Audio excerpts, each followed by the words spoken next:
Welcome back to my channel রিঙ্কুর রান্নাঘর and ব্লগে তোমাদের সকলকে স্বাগতম। আশা করি তোমরা সকলে ভালো আছো, সুস্থ আছো। আমি আজকে একটা রেসিপি নিয়েছি। আজকে বানাবো কাঁচকলার কোপ্তা। কাঁচকলার কোপ্তা বানাতে কি কি নিয়েছি, কিভাবে বানাবো, সমস্ত কিছুটাই তোমাদের দেখাবো। তবে ভিডিওটা শুরু করার আগে বলবো, প্লিজ আমার ভিডিওটা যারা দেখছো, যেখান থেকে দেখছো, প্লিজ আমার চ্যানেলটাকে লাইক করো, শেয়ার করো, সাবস্ক্রাইব করো, পাশে থাকা বেল বাটনটা অলে সেভ করে দিও নিত্য নতুন ভিডিও দেখতে। আর কমেন্টের মাধ্যমে জানিও কেমন লাগলো রেসিপিটা।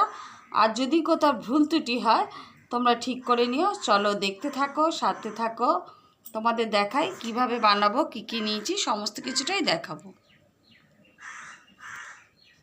দেখো, এখানে কাঁচকলা আমি কেটে ভালো করে ধুয়ে জলে দিয়েছি। এতে নুন আর হলুদ আছে, সামান্য পরিমাণ তেল দিয়েছি। দিয়ে এবার এগুলোকে সেদ্ধ করব। আর একটা আলু দিয়েছি, দিয়ে এটাকে সেদ্ধ করে নেব। কুকারে আমি গ্যাসে বসিয়ে দিয়েছি, কুকারে সেদ্ধ করতে কাঁচকলাগুলো হয়ে যাক, তোমাদের দেখাচ্ছি। আমার আলু কাঁচকলা সেদ্ধ হয়ে গেছে। এবার আমি এটাকে এক এক করে মশলা দিয়ে সব মাখিয়ে নেব। তোমাদের বললামই যে কাঁচকলাটা আমার সেদ্ধ হয়ে গেছে। আর আমি যেহেতু হলুদ দিয়ে সেদ্ধ করেছিলাম বলে কালো হয়নি। আর এখানে আমি কি কি নিয়ে নিয়েছি বলে দিচ্ছি। এই কোপ্তাটা বানাবার জন্য আমি এখানে বেসন নিয়েছি, কাঁচকলা আছে তোমরা জানোই, আর এখানে জিরে গুঁড়ো, নুন নিয়েছি, আদা বাটা, হলুদ গুঁড়ো, সামান্য পরিমাণ লঙ্কা। কাঁচা লঙ্কা দিলে হতো, আমি কাঁচা লঙ্কা দিইনি, সামান্য পরিমাণ লঙ্কা গুঁড়ো দিয়েছি। এবার পাশে একটা কড়া বসিয়ে তেল দিয়ে কোপ্তাগুলো বানিয়ে নেব। এই কোপ্তাগুলোকে আমি সর্ষের তেল নিয়েছি কড়াতে, আমি ভেজে নিচ্ছি। ভেজে নিয়ে এপাশটা হয়ে গেলে ওপাশে উল্টে দেবো। আমি নিরামিষই বানাচ্ছি, এটা পেঁয়াজ রসুন দিয়েও ভালো হয়। চলো দেখতে থাকো, সাথে থাকো। দেখো, এক পাশ উল্টে দিলাম, এপাশটা হয়ে গেছে। আর আমি গ্যাসের আঁচটাকে কম করে দিয়েছি। সমস্তগুলো এক এক করে সমস্ত ভাজা করে নেবো, তারপর দেখাচ্ছি তোমাদের। আমার সমস্ত রেডি হয়ে গেছে, ভাজা হয়ে গেছে। দেখো দেখাচ্ছি। দেখো কোপ্তাগুলো আমার সমস্ত ভাজা হয়ে গেছে। এবার আমি কারিটা করার জন্য আমি এখানে তেজপাতা দিচ্ছি, গোটা জিরে আর দারচিনি দেবো, তারপর আলুগুলো দিয়ে দেবো। দেখো কড়াতে আমি আলুগুলো তো দিয়ে দিলাম ভাজার জন্য। আগে তো ফোড়ন দিয়েছি দেখালাম, আর নুন দিয়েছি আর হলুদ দিয়েছি। দিয়ে ভালো করে ভাজা করে নেবো, তারপর সমস্ত মশলা দেবো। দেখো আলুগুলো মোটামুটি ভাজা হয়ে গেছে, আমি আদাটা দিয়ে দিয়েছি।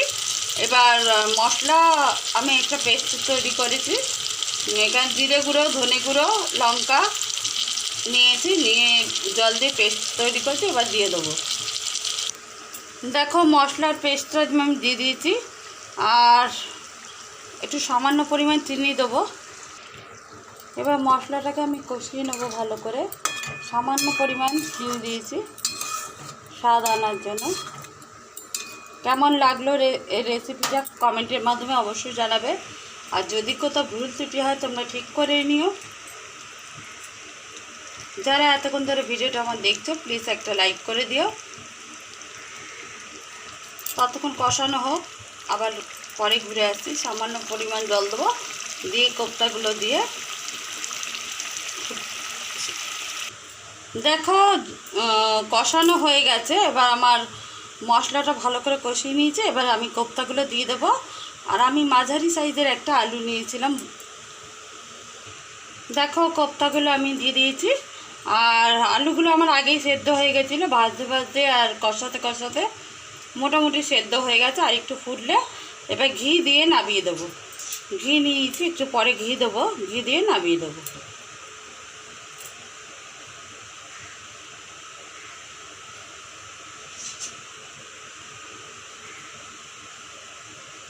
এরকমভাবে বানাবে, নিরামিষ দিনে ভীষণ ভালো লাগে খেতে। আর কাঁচকলার কোপ্তা আমার একদম রেডি। আর একটু ফুটবে, কেমন লাগলো রেসিপিটা কমেন্টে অবশ্যই বলো। আলুগুলো তোমাদের আমি একটা দেখাচ্ছি, বেশি দেখো জলটা যে জলটা দিয়েছি, ঝোলটা ফুটুক, আরও ফুটে আসবে, তারপরে ঘি দিয়ে নামাবো বললামই।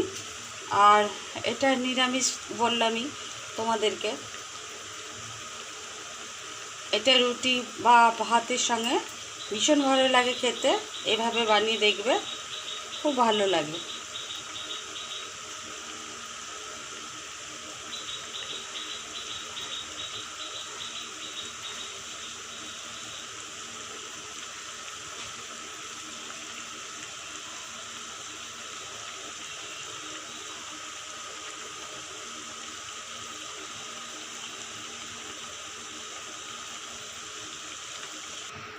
দেখো আমার নিরামিষ কাঁচকলার কোপ্তা একদম রেডি। এবার আমি নামিয়ে দেবো। আর এই ঝোলটা থাকবে না, একটু টেনে যাবে আর মানে শুকিয়ে যাবে।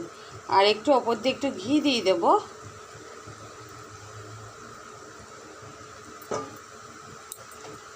কেমন লাগলো রেসিপিটা? এবার একটা বড় জায়গায় ঢেলে নেব, তুলতে সুবিধা হবে। দেখো আমি গ্যাসের আঁচটাকে অফ করে দিলাম। এবার আমি এটা একটা বড় জায়গায় ঢেলে নেব। তো আমার কোপ্তাটা একদম রেডি, কাঁচকলার কোপ্তা। এবার ঢালবো।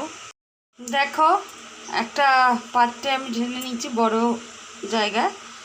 কেমন লাগছে দেখতে বলবে। আর কালারটা কিন্তু খুব সুন্দর এসছে। কেমন লাগলো রেসিপিটা কমেন্টের মাধ্যমে অবশ্যই জানিও। আর যদি কোথাও ভুল ত্রুটি হয় তোমরা ঠিক করে নিও। আজকের জন্য আসি, আবার আসবো অন্য একদিন অন্য একটি রেসিপি নিয়ে। আজকের জন্য টাটা, সকলে ভালো থেকো, সুস্থ থেকো।